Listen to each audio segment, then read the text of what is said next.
kitokota era mu parishes zonna zonna za Kampala Central mbaddeyo buli wengenda abantu bagamba akalulukako so suubira titujja kawangula. Of course obuzibu bwe tubadde nabo Museveni ne system yo kimanyi baba bagala nnyo kubba akalulu kati ngano mu Kampala Central labi emivuyo gyonna gye baze bakola kyetwali agadde okukola era n'okusaba abantu baffe kisooka kwe kuvaayo ne balonda mu maanyi mangi nnyo.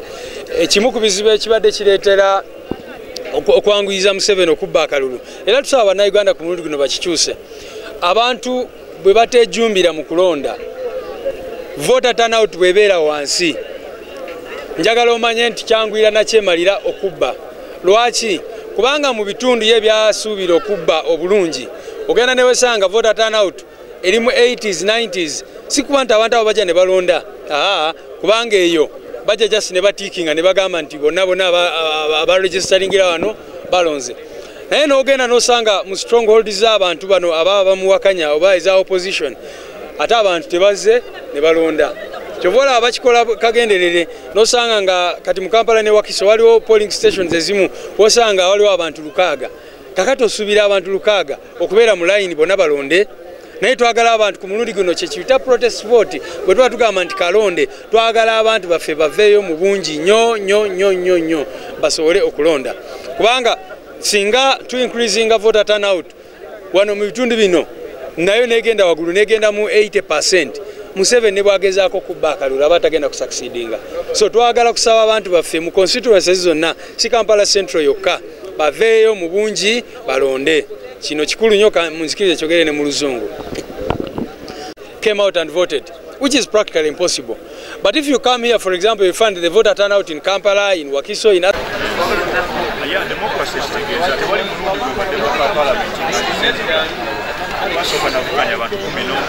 The Election Management Committee this morning, I must say that even when I am the Secretary General of this party, it was a tense moment.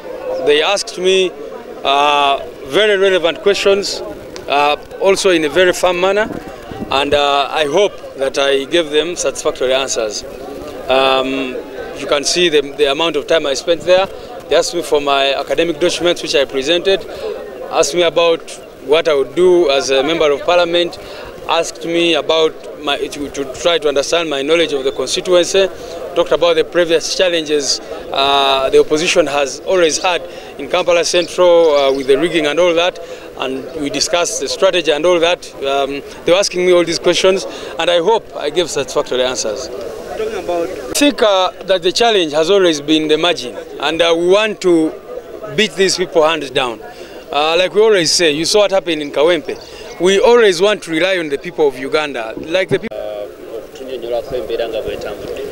Banange nno nze saba wandisi wa NUP naye kyenjala bagamba nti mundeeyo gubadde muliro tebibadde byangu bambuziza ebibuuzo ebikambwe naye kisingira ddala ebiri relevant ebikwata kuvunaanyizibwa bweneegomba oba bwenjagala nga bweneegwanyiza naye era ne mbannyonnyola nti si bwegwanyiza just kuvimbamu wabula okulaba nga nkiikirira abantu njogerera abantu nsobola okuweereza abantu era mission eyo gye tulina era akakiiko kabadde kaagala kumanya ebintu ebyo akakiiko katugambye tuleme okwogera ebibuuzo byennyini ebiri specific bye batubuuzizza kubanga oba oli abayinza n'obibuuza omuntu omulala so sigenda kugenda mu details naye sobola general areas babadde baagala kumanya oba ntegeera constituency gyenjagala okukiikirira obuvunaanyizibwa bwange bwe mba ngeze mu parliament oba mbutegeera bulungi nnyo babadde bambuuza ku okulaba oba ovunaanyizibwa bw'omubaka wa parliament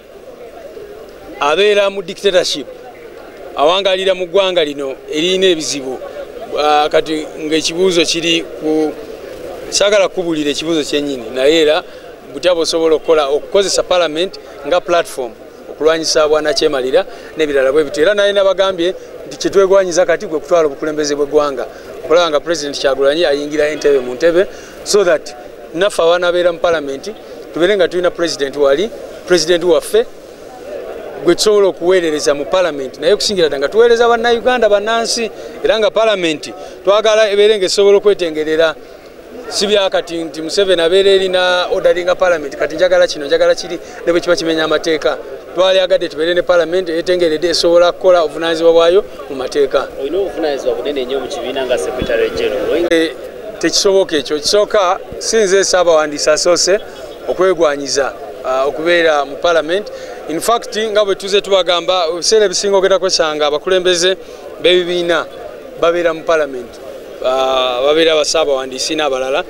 Naye leo kirabye ne kati mu kibiina kyaffe okimanyi bulungi nnyo nti tulina deputy president waffe owa Buganda ali mu parliament. Okimanyi nti Lopu ate nga ye mwogezi w'ekibiina ali mu parliament. Era nsuubira nti obuvunaanyizibwa bwabwe basobodde obubalansinga n'obukola bulungi nnyo. So obuvunaanyizibwa bwange nsobola obukola obwa Ssaabawandiisi w'ekibiina n'emirimu n'egikola mu parliament. Tulina ne kye tuyita delegation nti tolowooza nti gwe olina okukola buli kimu kyonna kyonna obeera olemereddwa ng'omukulembeze, naye bw'oba otaddewo systems ng'ekibiina kisobola okutambula oluusi ne bw'oba nga oli ku mirimu emirala ng'olina bosobola okudelegatinga n'okwasa obuvunaanyizibwa n'osigira obuvunaanyizibwa ne basobola obukola ndowooza obwe bukulembeze obutuufu. Kitokota era mu parishes zonna zonna eza Kampala Central mbaddeyo, buli wengenda abantu bagamba akalulukako, so nsuubira nti tujja kawangula. Of course obuzibu bwe tubadde nabo Museveni ne system yo kimanyi baba bagala nnyo kubba akalulu. Kati nga wano mu Kampala Central olaba emivuyo gyonna gye bazze bakola kye twali agadde okukola era n'okusaba abantu baffe kisooka kwe kuvaayo ne balonda mu maanyi mangi nnyo nnyo.